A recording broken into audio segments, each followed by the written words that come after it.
Hello and welcome to another incredible podcast. This week I'm joined by Damien, who runs Illusion of Democracy and also has recently started a new YouTube channel, also named Illusion of Democracy.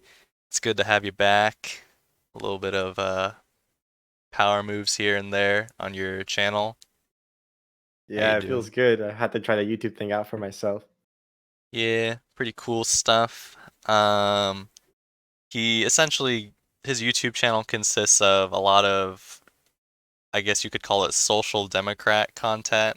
Is that what you would describe it Yeah, as? yeah, radical liberal. I'm just kidding. Yeah, yeah. Like I identify kind of like as a social democrat.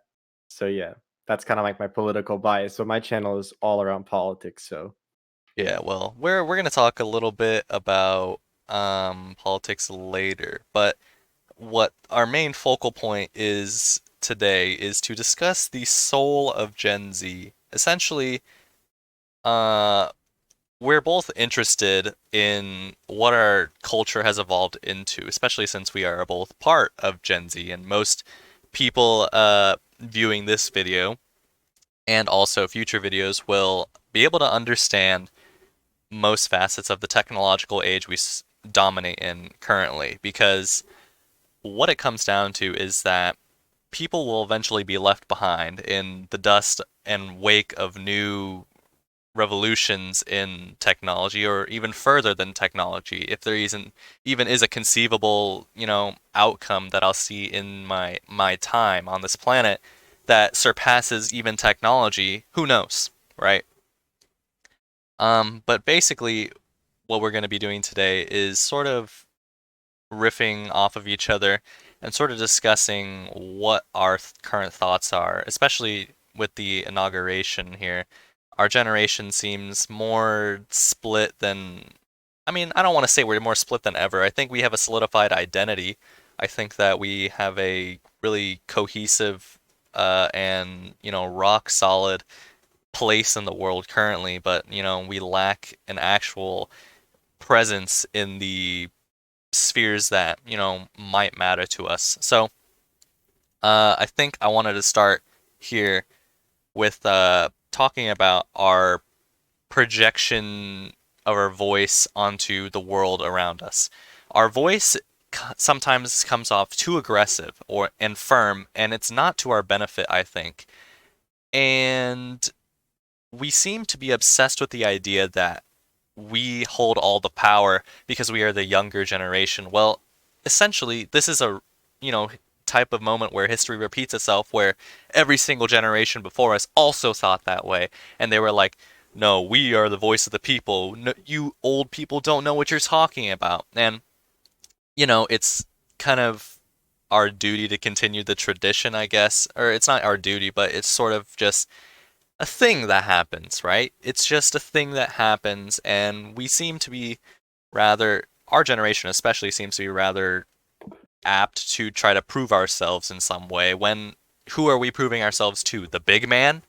I'm not sure most of us are obsessed with the big man as, I think maybe the I don't even know what to say anymore. What do you have to say about that? well, yeah, I feel like you said, traditionally the younger generations always views it as the generation of change, and I see nothing different with that now, with the exception of, well, obviously I'm a political channel, so I am gonna be, most of my topping points are gonna be kind of political, but I do feel like it's a politics are kind of a, like I mentioned in your previous podcast, a reflection of our values and a reflection of our philosophy and outlook on life. So what I think is different this time around is that Gen Z in particular is born, or not typically not particularly born, but they're growing up in a time, a very unique time in history, which is something I'm sure none of us can deny. Is that I mean, we can see a lot of, the racial protests, for example, or just, even the raid on the Capitol. Of course, these are all political things, but I do feel like they're, like I said earlier, they're reflections of us. And growing up during a time of, extreme wealth inequality and just divisiveness, I think it's a little different. I think there's a stronger push for change than I'd say even than in the '60s. which is known for its revolutionary youth movements, against the Vietnam War or for more liberal policies, I guess you can call them. So yeah, I mean, in terms of the solo Gen Z, I guess my overall thesis throughout this prompt will be like, I think that we're less selfish than people make us out to be. Personally, I think so. Obviously, there's issues with narcissism and social media. There's no denying that. But I do feel like, in a sense, that in many ways we care more about each other, and a lot of the divisiveness is, I feel like, b- on smaller issues when generally speaking we agree on most things. So yeah, I know that was really vague, but once we get into the specifics, we can talk about it. But uh, I don't know. You can go off the conversation. Maybe you can talk about the philosophy, or what do you think? Kind of like most Gen Z kids like us have. What's our outlook on life? Is it skeptical or is it more hopeful? Well, I wouldn't really say it would be either of those two. I think not necessarily that we're just inept at discovering ourselves. I think it's more like we're obsessed with obtaining a large quantity of knowledge and using that to our advantage at some points to sort of define our identities for us instead of searching for other means to an end where our goal is not clear, especially because past generations have had a clear intention. I think, the previous, not the previous generation, but the baby boomer generation became obsessed with like the whole nuclear race and sort of not not so much their involvement with the government in that way, but sort of their people were urging towards a society built on foundational humanitarian like collectivism to an extent where we sort of are more individualistic and spontaneous with our ideas, and we try to seek out truth in a way that past generations don't really do it because, of course, we have access to the internet, which is by far the greatest, and most indicative part of how we define ourselves, especially in this technological age.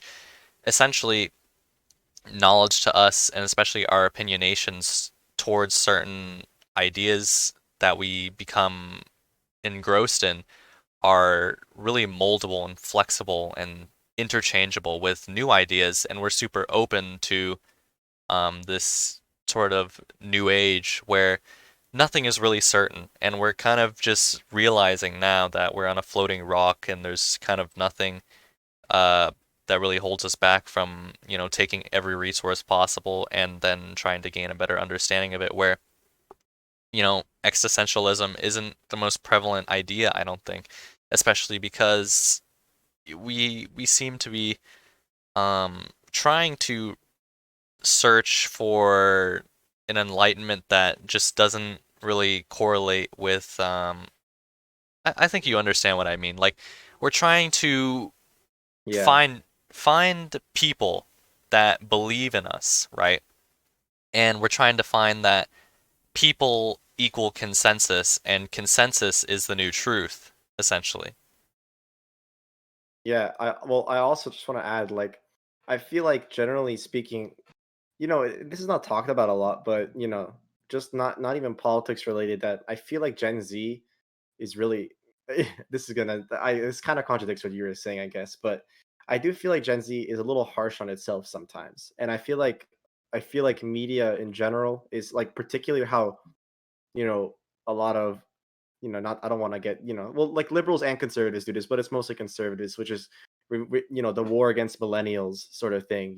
We cannot lie that, like, the whole term, like, millennial has been coined. It has like a negative connotation to it, like, oh, you millennial. I feel like I hope Gen Z, I feel like Gen Z is giving itself that negative connotation for no reason. I feel like uh, I know I'm kind of repeating myself, but I I just have a sense that we're facing such extreme problems in that a lot of what we're experiencing is quite normal. Like you mentioned before, like there's kind of like a general sense of like hopelessness. What am I going to do with my life? Especially, looking forward, just from like a personal standpoint, economically speaking, like you go to college, you don't know what you're going to do.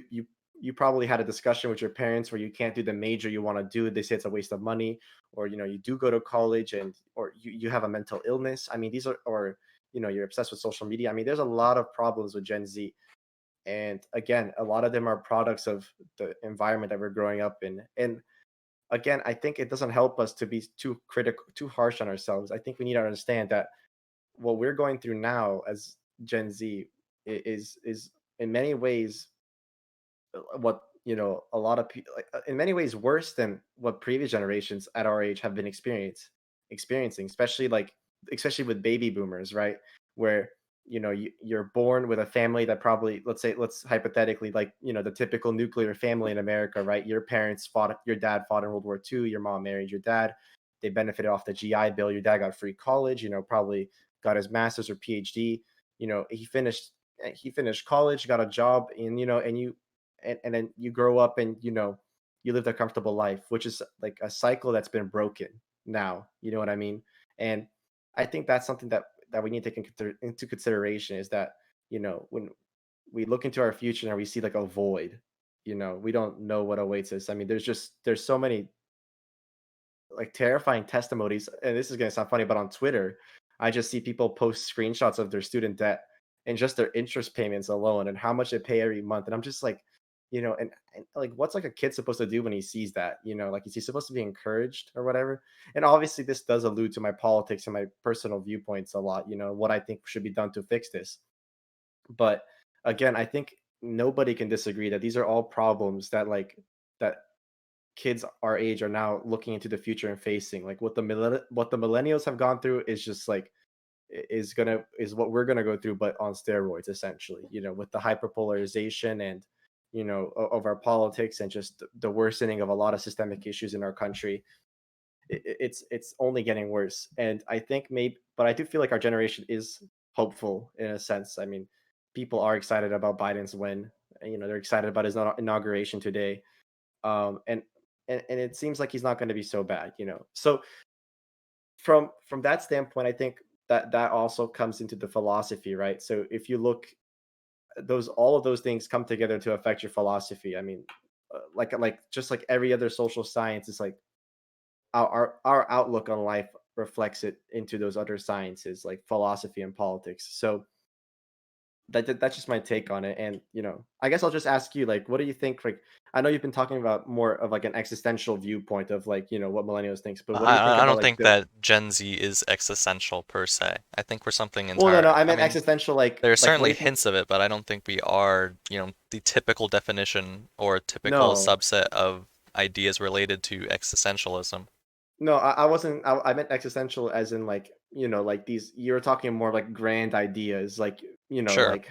But I mean, like, what do you think about like the hard rock like problems they're facing? Like, let's take how would Well, someone feel about student debt, or how would no, someone feel about? I don't honestly don't think I care too much about, how we're facing student debt at the moment. Like, I'm not trying to devalue it in, any certain way, but I'm more concerned with the sort of ideas that are being pumped into our heads because the content that's created around our culture is garbage. Just straight up garbage. Um, What content specifically are you talking when I about? look to, older content where it's sort of stationary and not so as fluid as ours because there were stationary figures in, not older times, but like relatively the younger days of, the nuclear family. Like names were born, right? You have, Mhm. people like Betty Yeah. White who pretty much defined, you know, an entire generation's view of, you know, incorporating yourself into the mass accumulation of media and entertainment in, an emerging Hollywood. But we just seem to be out of touch when it comes to creating and sticking to content that means something, right? It's all very kinetic, the way that, certain ideas are pushed to us. And when I say kinetic, I mean in a way that essentially means that we're just constantly moving to the next destination and not really digging deep into the issues that do matter. And that could be related to several things, but I'm more talking in relation to our entertainment industry because the entertainment industry is one of the few things in America I think I have a desire to change. And I don't really say that about a lot of stuff. I don't desire a lot of big changes to a lot of our systems and culture because I like the way things currently are, especially because it helps me succeed, right? But one of the things I Mhm. do want to change is how entertainment and its relation to the viewer are customized because essentially Hollywood can get away with making a remake of The Lion King 5 times if they wanted to, and no one could say a thing. There would be no one on earth who could question them because Disney is the largest monopoly of entertainment there possibly could be, especially because they control what our children see. Because who are you gonna trust? You're gonna trust Viacom to pump out shows for your kids. I mean, or PBS, I guess I mean, PBS still pumps out children's shows, but not to the extent that I think that corporations and organizations like Nickelodeon or Cartoon Network or Disney are pumping out to our generation, especially because I get really frustrated when I hear things like Big Mouth or it's just disgusting to me. Yeah. Someone is feeding someone is forcefully feeding that content down someone's throat and someone is enjoying it. They've been taught to enjoy that content. And I'm not saying that you're not allowed to enjoy content. I'm saying that the standard is set low and not on purpose. The standard is set low because it makes them money. And if they make something better than the lowest standard, that means they can make a little bit more money than they already had. And that shouldn't be um the means to an end in the entertainment industry because I think that corporations know that Gen Z has a hero complex and I think you understand what that means. When I say that Gen Z has a hero complex, I'm saying that with like not a grain of salt. I'm saying that everyone in this generation feels like they are capable of something great, and that's not bad. But they feel like they can punish other people for not being as great as them, and that is where I have a problem because they Can you seem to give me an be example of swooping that? in. I mean, look at Twitter, dude. People are swooping in from every sector of the world to punish people for quote unquote, crimes against humanity or, worse, essentially. And I say crimes against humanity with like these, not very harshly. I just mean like people are calling people out for the most absurd reasons and, trying to find a way to prop themselves off up to be a shining pillar of, exemplary manners, morals, and that is where our heroism comes from. And, they're feeding content exactly like this to children, and especially with the ways that YouTube operates now, because I think that a lot of kids these days are completely addicted to their, iPads or, stuff like that. And they're just consuming content created by creators who are essentially like, they're independent, but they know who they're talking to. And, that's smart. That's pretty much strategic marketing and also strategic content to build your own personal wealth off of the ignorance of these kids. But they're totally dumb and dull to the reality of the situation when they could be pretty much computing higher levels of thinking through content that actually was curated by people who know what they're doing and people that know that their content means more for the next generation than people like Logan Paul could ever do.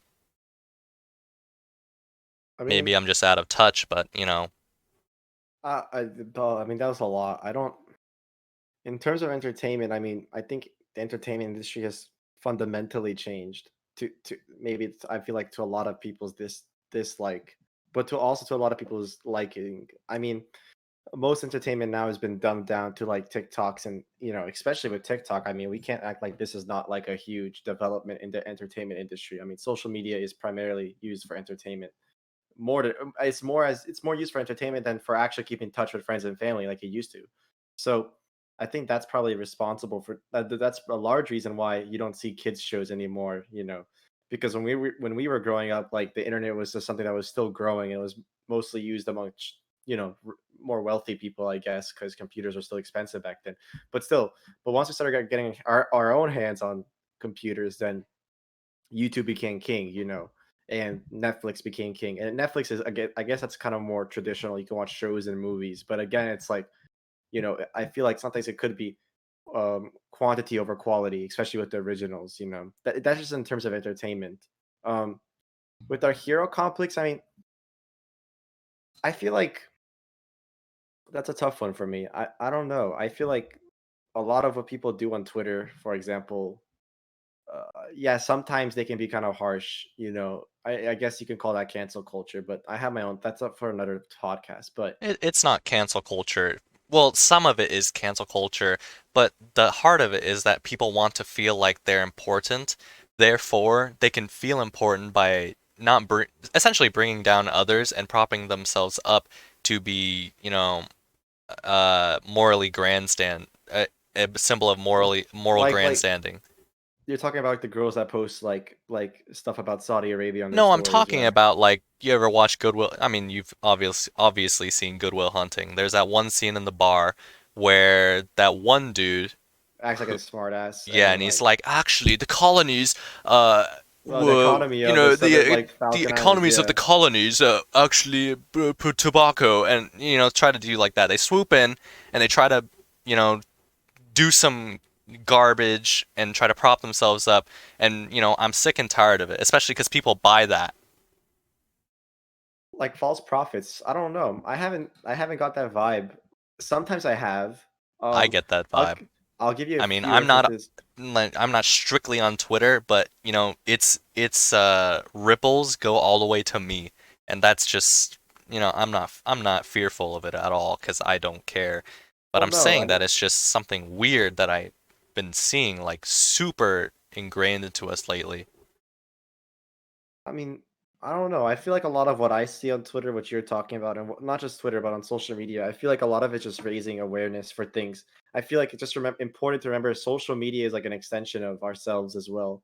And sometimes people take it to social media to post something that, sorry, I hit my mic. Sometimes people take it to social media to express their opinions on world issues. And sometimes I see memes criticizing this, like, oh, this white girl post something about, you know, oh, Yemen, and now the US is gonna stop bombing them. It's like, no, of course not. But I feel like they're just raising awareness. And I guess sometimes they could go a little overboard, like, kind of dumb down a few issues that are a lot more complicated than they seem, where sometimes the justifications behind or the reasoning behind why they think a certain way is odd. The But the awesome geniuses in Elon Musk's comment section that are like, he could actually donate 2% of his wealth and oh, solve world hunger right now, so why doesn't well, he? I mean, like they're just that's not geniuses in that comment section.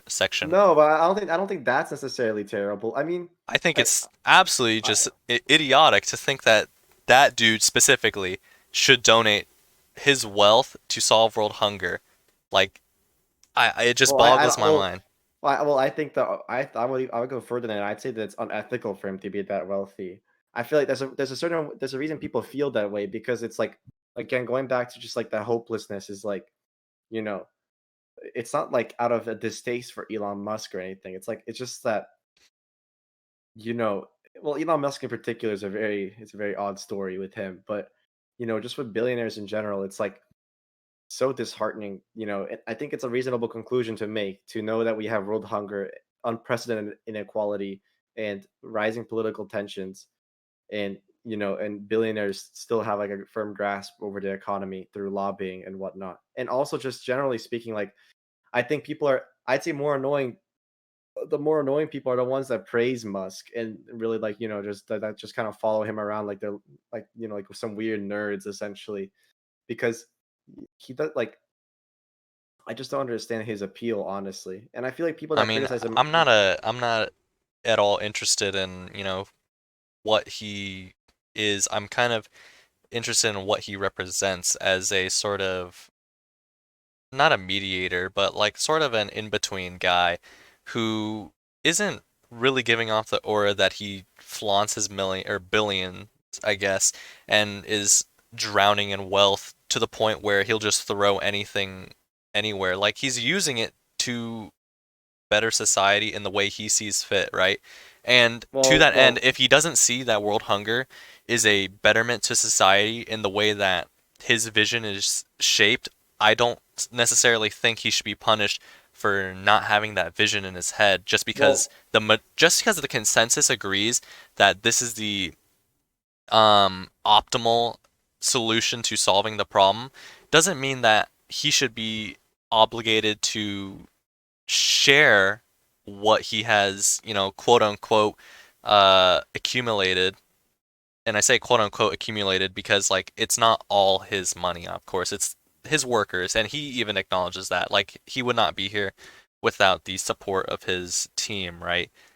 And to that end, right, it's not, I don't want to say it's not his problem, but sometimes it's just not his problem. Like there's nothing he can do about it sometimes. Like if he truly wanted to donate as much as he could, he probably would. He's got money to spare and he spends it on like stuff like building flamethrowers and giving 20,000 of them out. Like he'll just do it if he sees fit, but maybe there's just not a viable means to an end to solve that issue like as easy as people pose it.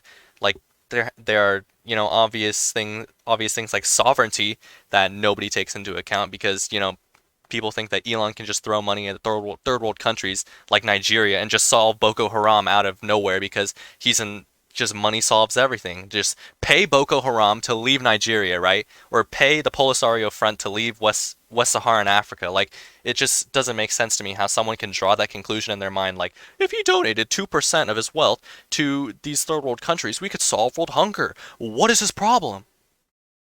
like, I think I think that person still has a point, because there's a couple of, well, there's a couple of problems with what you said about Musk. Well, first of all, it's like it's essentially, the problem is the way his wealth has accumulated to that point. The fact that his wealth has been accumulated to that extreme proportion is in of itself a problem. I mean, like, he is so extraordinarily rich for, you know and like, I'm not gonna, like, come out like as a socialist or communist and be like, I oh, mean, his company was at the point of bankruptcy, dude. Like he's no, come no, no, back, of made a course, huge of course. comeback. I know, but again, that doesn't give him the right to just kind of like hoard hundreds of billions of dollars in wealth, and uh, like, and just decide what he wants to do with that money. And the issue is with, it's complicated because, like, well, first he bought Tesla, so it's not, he's technically not the founder of Tesla, even though he bought that name as well. But that aside, it's like, it's off the backs of, like you said, his workers, and he can acknowledge it, but it's like, Quote unquote, but it's obviously more than that. obviously, okay, yeah, he took the It's risk, and more I'm than not, I'm that. not, and I'm like I said, I'm not a socialist, or I'm not going to be here and be like, he deserves, he needs to he needs to equally distribute all of that money to his workers or anything like that. I don't think that's, or he doesn't have to give ownership of his company to his workers, but he's done some pretty scummy things, with not letting his workers unionize and not letting them, just like generally hazardous working conditions. That's just with his workers alone. But my primary problem with wealth in general is that it's like, it's so unfair, and the reason people comment that is because it's like, we have like our taxation system as well. It's like, it allows him to he pays less in taxes than, like, our parents probably, in all seriousness. Like, and that's the general, the top 0.1% of the population pays a lower overall effective tax rate than our parents, in the middle, in like the middle or upper middle class area. You know what I mean? And I think that kind of draws some, that makes people angry, and it makes people want to tax his wealth because it's like it's a reasonable thing to do. You can put that money towards areas that matter, Sure, you could put it to areas that matter, but like Well, but and you're saying you like know, it's not you're his choice, but that's the I'm thing. not It's not fully saying that. I'm just like, still, you take the money, but what then? Like, you just give it well, to them, just hand out money to all these countries, and what then? no, well, that's different. I It think those are just doesn't really add up hypotheticals. to me how that makes Well, no, sense. there's Like, obviously sure, more. let's say for example we tax Elon Musk of 5% of his wealth, like just 5% of his wealth, and then we Okay. redistribute that to the lowest possible denominator, right? What then? What if the money stops flowing? What then? Do we tax him more and just more, and then eventually we reach a point where he says, "Oh, well, I don't want to be taxed anymore." Then what do we do? What are we just gonna Well, say? Well, it's not your choice; it's my choice. like, well, that's a lot to grab. I mean, Well, I'm not saying that he's there's going to try to commit tax fraud. I'm saying that, like, no, if no, he no, doesn't want yeah. to do that anymore because it doesn't, like, he feels treated unfairly because he's, achieving something that he believes to be just, and then he is being, in some ways or another, it punished for doing that. He would feel betrayed by, sort of, sort of the people around him, I guess. Think it's a betrayal. I think it's just like it's the right thing to do. It's like you have to understand, the guy that made the polio vaccine saved hundreds of billions of lives, and he made it free. He made sure no one can make money off of it. It's like Yeah, he but then knows there's deep always going to down. be people like what's his name, Martin Shkreli, that'll buy the AIDS cure and then make it Well, like no, unreasonably high. no, well, like that's different. Like Martin Shkreli is just like he's like his own scumbag. Like that's like an anomaly. Old pharmaceutical companies are Hey terrible in yo, but general. he But I owns mean, the Wu-Tang Clan yeah, vinyl. whatever. He's just stupid. But the real issue is that like again, like there's people that Einstein as well. Well, Einstein was a socialist as well, but there's people that contributed so much to society, and they Okay, understand we're that. kind of veering off topic here, I No, think. no, no, but I don't think we are because my point here is that they've contributed so much to society, and they don't expect any extraordinary wealth from it. Like, yeah, sure, Elon. I'm not saying tax Elon out of existence. I think Elon, like, okay, it's fine. He can be like a multimillionaire, but for him to be worth like over $100 billion is absolutely absurd because that money is hoarded. It's not put anywhere, and just from I like mean, I think it's being put somewhere. It's being put into his, space well, not all of program. it's not all of it's in his most of it's in his stocks and Yeah, his it's a securities portfolio in his portfolio, yeah, to secure the which can be future of his liquidated company, and most and likely. taxed. And well, Do I you know, think a and guy like Elon is really obsessed with wealth? I mean, look at his house. Have you seen his house? He lives in like a well, one-story house it that doesn't matter if he's obsessed with it or not. I mean, you have just like you have rappers that gloat their gold chains and their homes and their cars, and but why don't we they're tax not them nearly as wealthy. extravagantly? Like because they're not nearly as wealthy as Elon Musk is. Doesn't matter I if you mean, yeah, flaunt your wealth or I just not. made a stupid statement, but whatever. No, you're fine. No, but what I'm saying is like in terms of what you're saying, like wherever you put that money, like there's solid plans. Like a wealth tax can fund a ton of things. It can like on its own. Well, I don't know. Like like there's specific policy proposals you can look into, but it can fall. It can provide a ton of.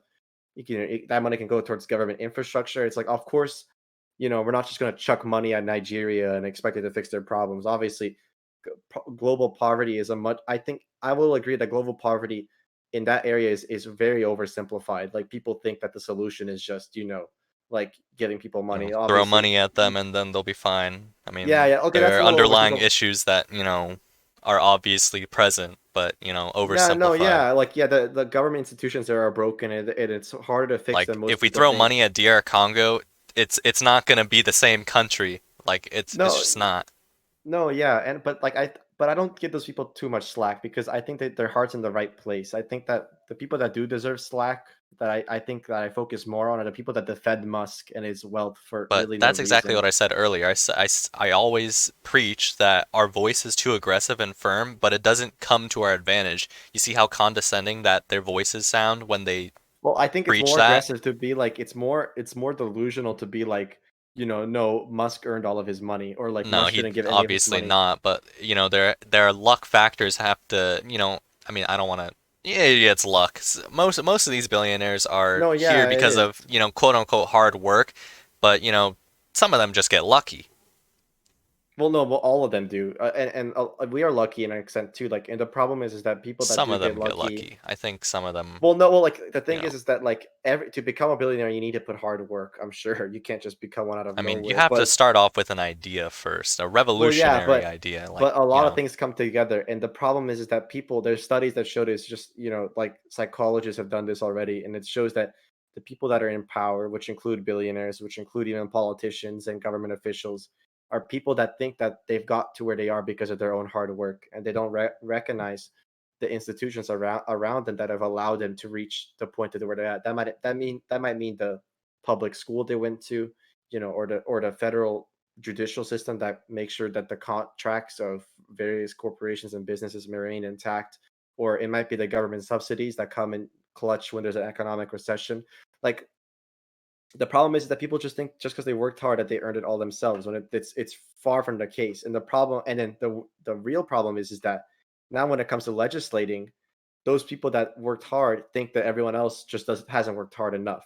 When in reality, they just haven't gotten lucky. Maybe they didn't secure that contract early on in their business, or one of their warehouses got caught on fire and their insurance didn't cover it. It's just like so many of those crazy things happen. And the thing is that we don't hear a lot of the failure stories. The winning stories are way too glamorous, like Musk's, or for example. And that's the problem, just from a societal like from a social perspective. That's his own issue. My issue with billionaires is that there's no justification for their wealth. It doesn't stimulate the economy.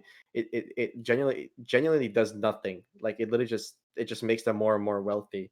When that money, when the whole point of economics is the whole study is how we're gonna allocate our limited resources on this planet. So we have a certain amount of money, we have a certain amount of resources. How we're gonna use these limited resources? How are we gonna organize? and And I think it's a when you really allocate very. most of those resources to single individuals, it doesn't really make sense. I Well, get that. yeah, yeah. But of course, like when you see people on Instagram that say like 2% of his wealth can feed this many people, I don't think that's meant to be taken seriously as a policy proposal I as much think as it it is. is. I Those people are genuinely No, no, no, serious. no. I feel like those statistics really show they're trying to put into perspective the extremeness of his wealth. And it helps because sometimes you're like $150 billion, like that doesn't sound like that much, until someone puts it in a like, like, oh, this money can literally, like do this, or something like that. And when you said earlier, like, you can't just tax someone's all of their money away. Like, people keep earning money. It's like that's how taxation works. It's not like you just tax their wealth and there's nothing left to tax. And even with like a modest wealth tax of like 2%, you can generate so much revenue and fund so many social programs that can help people. I think that's a good perspective to have. And that's my problem with Musk is like, and a lot of billionaires, and the reason a lot of billionaires are like conservative or libertarians is because, like I said, they think that they got there because of their hard work, when it's really like, yeah, sure, but there's a lot of other hardworking people that are still working hard and they're never going to get to where you are. And it's literally not going to happen just because they don't have the resources available to them. They don't have it. They didn't have a rich dad, Well, I or think you're kind they. of devaluing their work if you say that they lack the resources, because although they do sometimes lack the resources, sometimes it's not a case of like just like, oh, they were uneducated, or I feel like that devalues those people, especially because if you do Who claim who they people. are hardworking people, because you talk about what's it called, economically disparaged African American communities, and then people come up with the opinion that, oh, they can't achieve greater heights because they lack the resources, funding, or education to reach the heights. And that is true. I'm not saying that it is not true. I just think that by saying that, you're eventually reaching a point where you're trying to build a narrative that you should feel sorry for these people in more ways than not, when most of the time these are very proud people. These guys are really strong and really prideful over their work, especially if even if they're working like as a mechanic for less money as you could possibly have, they're still really happy with their situation sometimes. And it's not a Like, case of like You know what I'm saying, right? Like, No, but like the resilience, like with African Americans in particular, like their resilience is shown. Like I feel like a lot of the pity that does come towards them is like the fact that they still have to face all this systemic racism and whatever, in many sectors of the economy and in society. I don't think that that pity is necessarily to harm it's their not pride. I mean, bad. their I'm just pride is saying that it just sort of devalues their well, no, efforts in a what way. I think what I do think devalues them is like when their history is ignored and when their cries for help are ignored. I think that's what devalues them, not people trying to be like these people need help, those conclusions come from like statistical data and like just generally speaking, like why is the black youth unemployment rate so high? Why are so many African Americans incarcerated? Like these aren't devaluing them as much as they're trying to help them because they're serious problems. And I think the best way and that's a good way to approach it. People are like, "Oh, you're racist by saying that." Like that's genuinely like an argument. Like you're saying they're not capable of achieving anything. That's not the case. They very much are. No, yeah. I mean, I don't know. Anyone's like Who like argues that? what Who that argues they're that, oh, capable. they're not capable of achieving anything? No, no Who one says does. that? No, no one. Of course not. Of course not. No, that's a straw man. A lot of people like to use by saying like Who? I've by never heard someone say, oh, they will no, no, no. never. You should look at conservatives seriously. Like as someone that like actively engages in right wing media, like that's generally like the thing. Like that's like generally a talking point, which is that Ugh, that's like just gross. I mean, yeah, like saying that like let by saying that we should give some form like insert any opportunities for African Americans or by giving them welfare, you're basically you're basically like hooking them on welfare or something or saying That's they're not just. I or mean, they here's the argument that liberals try to convince the blacks or the African Americans, excuse me, I don't know what's politically correct anymore, but it doesn't matter. So the liberals are trying to convince the African Americans that they're not capable of making it. And then because of that, that's why they hook them on welfare and then they'll always vote for them on welfare. It's a completely crazy argument. That's what devalues them. But what I'm saying is that that's not the case ever. Like in the US, like what's really the case is like housing documented and well researched housing discrimination, employment discrimination, law enforcement discrimination. Like all of those things contribute to the just the terrible conditions that they're forced to live in essentially. And that like I said, doesn't mean it's impossible to make it out of that, but it just like statistically shows that it's harder. Like if you're born in, like if you're born in a lower income community or something, it's harder to make it out of that income community because your schools are going to be a lower quality. You're going to be surrounded by crime. You're going to be surrounded by brutal law enforcement. All of those things contribute to you making poor life decisions or you know what I mean? Like like I said, like everyone's a product of their environment. And that's something conservatives have pushed hard back against, which doesn't make sense to me because it's just that's literally the truth of how it is.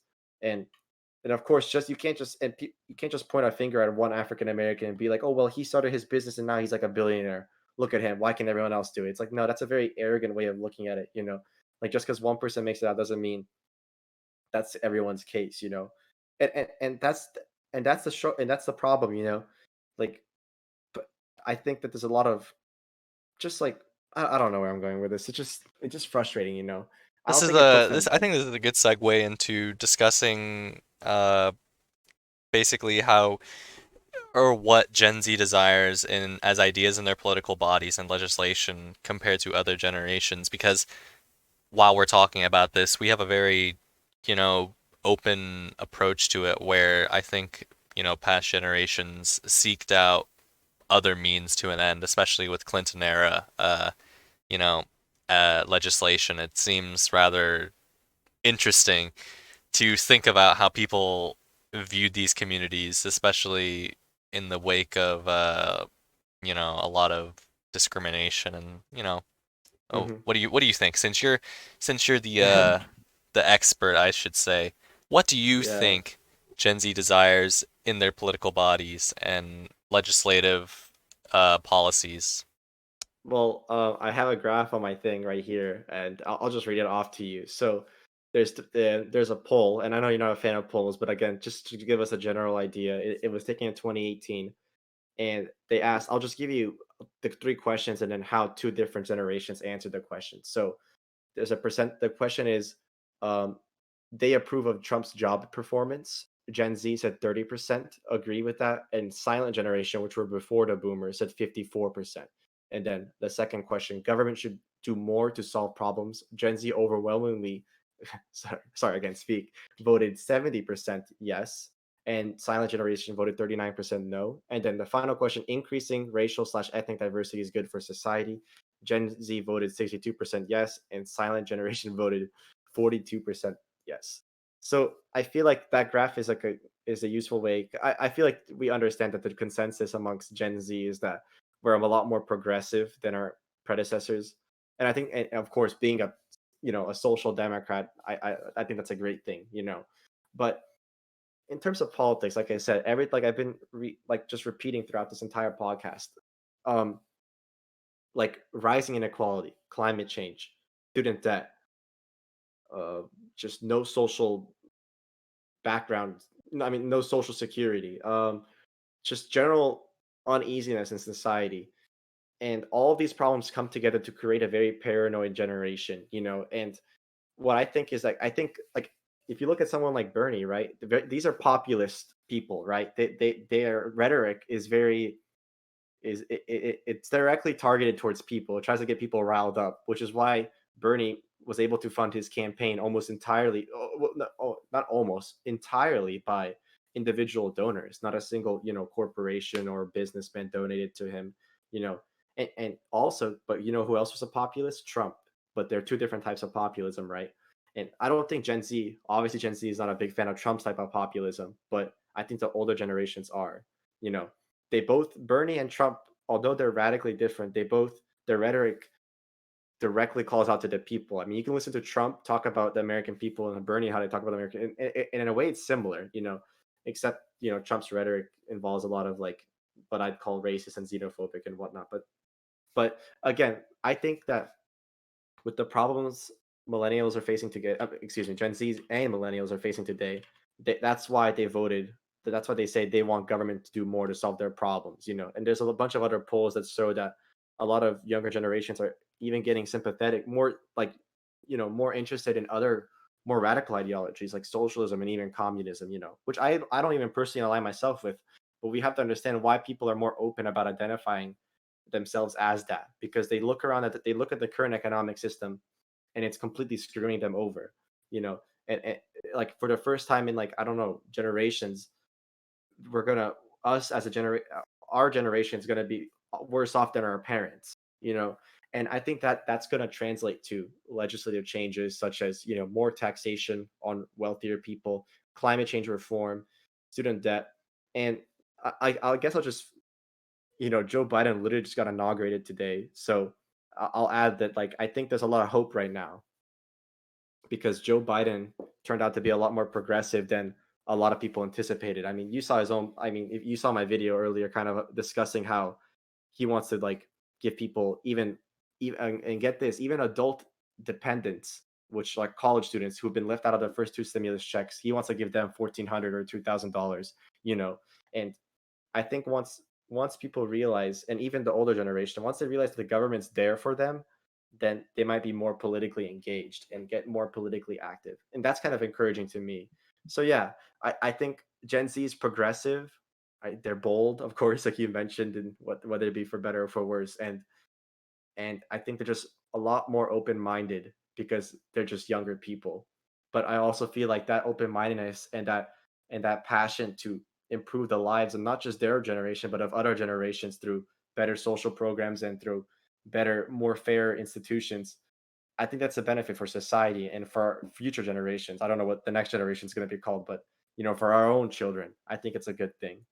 So yeah, that's my, just like politically speaking, that's my perspective on it. I don't really have a solidified idea in my mind of what Gen Z really wants from our government or from, the legislation that our government produces. I know that our generation is super apt to solve bigger problems, much bigger than us, of course. But I don't really understand what our common consensus is leaning towards to, especially in America. I mean, it's really hard for me to define what kind of ideology we all really, or what most people align with, because Mhm. although we do, or at least in your opinion, our generation vilifies Trump in more ways than not, I think that maybe we've been, kind of brainwashed by California's rhetoric and, speech that we can't really see the world around us as clearly as we think we do, especially considering how Trump is able to coerce even the younger generation to, enlist a vote for him. So, like, I have no clue what the voting patterns of our generation are yet, because I think this is the first, is what is this? Is this actually the first year that our voter turnout is like incredibly just massive? We had to wait for the data to come back, right? No, no, it was big this year, and especially in Georgia with the two runoff elections in the Senate, Do you the do youth you really took. know what percentage of our specific age group was leaning to? Uh, I mean, if you of don't have course, I it, think with a lot. you don't have to go out of your way to Um, look it up right now. Well, I mean, while he's doing that, I'll just keep going. Anyway, like, we seem to be indecisive, especially considering like new information pops up like every week, basically. Like, a new monumental event in American history happens every week, and it's like, I mean, same old, whatever. And it's not really entertaining, I must say, especially not to me, who's not really into the whole political alignment and like sort of defending your group to succeed in, the whole moral high ground argument or whatever, like, oh, you're conservatard, you idiots. Get off my high ground, buddy.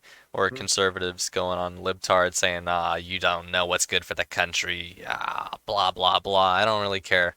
I'm more of a I like to watch these two guys brawl, and I'll see what I think is the best opinion for me to hold. That's why I don't really hold an association. I used to be um a fiscal conservative, and then transferred to be a crunchy conservative, which is a reference to a book that I read, and I don't really align with anything anymore, so it's whatever. I think we've pretty much covered the whole political side of it anyway.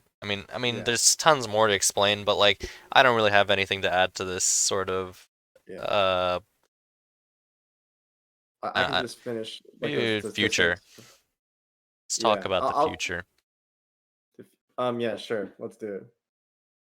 Just so you know, from the last thing in Georgia, the turnout was up by like they made up a 5% larger share of the votes, which is like a huge jump, and it was like skewed heavily Democratic. That's the vote in Georgia.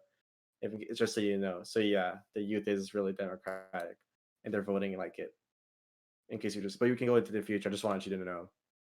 Yeah, you want to go or I go? I guess I'll go really quickly. The future.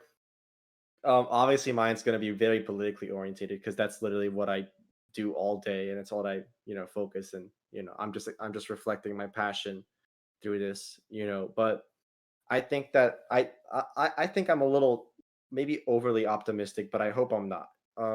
I really think that the next 2 to 4 or maybe 8 years are going to be good for the country, and not just because Biden won, everything's going to be better, but as in we might see some serious change, and it looks like Biden is pushing for some serious change, of course. And by serious change, I mean getting relief to working families, um, passing good laws that they're going to help people help people obtain citizenship here. I mean, there's just a lot of good things.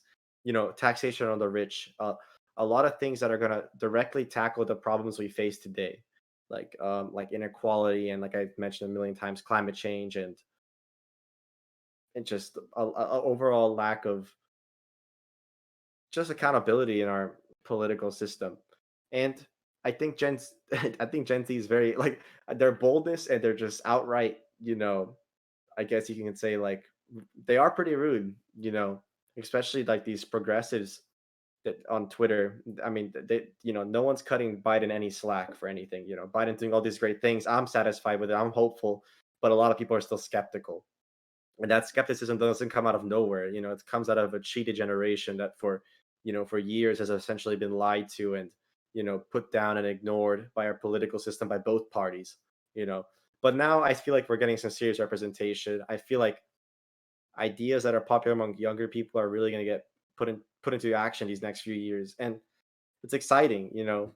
Like it really is exciting. I just hope that the momentum remains, and I hope that what Biden does now can prevent kind of like another populist uprising that Trump has created. And yeah, that's pretty much all I have to say. You know, I have tremendous hope for the future, even though a lot of people don't. But I do think that there's so much, things are so bad now, but the silver lining is that there's just an incredible amount of room for improvement, and I think that's where we're on track for now these next few years. And hopefully, you know, my words don't come back to bite me later. But that's all I have to say for what I think about the future of our generation. Yeah, very well spoken. Um, I, always am a bit of a nihilist when it comes to these things. I don't really see a future clear as day. Well, I mean, none of us do really. I just don't really have hopes for the future ever because if I set expectations for myself or for the things around me, I'll just end up being disappointed. That's why I think that I think Gen Z should learn to be more disappointed in the reality of our situation instead of trying to fight so hard for stuff that just won't simply happen. I mean, I'm not saying to, turn belly up and give up on your ideals or like stop fighting for a cause you truly believe in. Sometimes inevitability is just too strong and ignorance is just too strong. I mean, you can't convince a fish to walk on his own 2 feet. That's a quote Tupac said one time. Uh, and Legendary. we have to learn to eventually accept the reality of our situation in a way that only we can see, especially because we have the means to communicate with each other. Do you think that old people know how to operate YouTube in the way that we do? We don't. They know what or how to game the algorithm or how to search for a video that specifically caters to what exactly we want. No, they don't even know what niche is. So, like, what I desire most for the entirety of our generation is to return to a state where the education of our youth through entertainment is essential because we are in an informational age of just like gaining knowledge of our world and the ideas around us through entertainment. That's why I focus solely on that because there's no way I think that we rely off an oral tradition of learning in traditional environments to gain information anymore. Past high school, I don't think you learn substantial information. It College is simply a gateway to a career. That is what I've come to understand, especially because like I'm in college and I'm not learning anything right now. Maybe that's No, just of due to course. COVID, but I just don't feel educated. I should say. Anyway, uh that's pretty much it. Any parting words? No, that's it. Thanks for having me on, bro. I look forward to the next one. Yeah, you can find him on Illusion of Democracy. I think I'll just link it in the description for the epic plug, Wholesome Chungus 100. And Yeah, Chungus, yeah, yeah, that'll be it for this one. If you yeah, actually watched all the way through here, you're a maniac. But I yeah. You're really beast. appreciate it if you did. Thanks for watching regardless. Goodbye.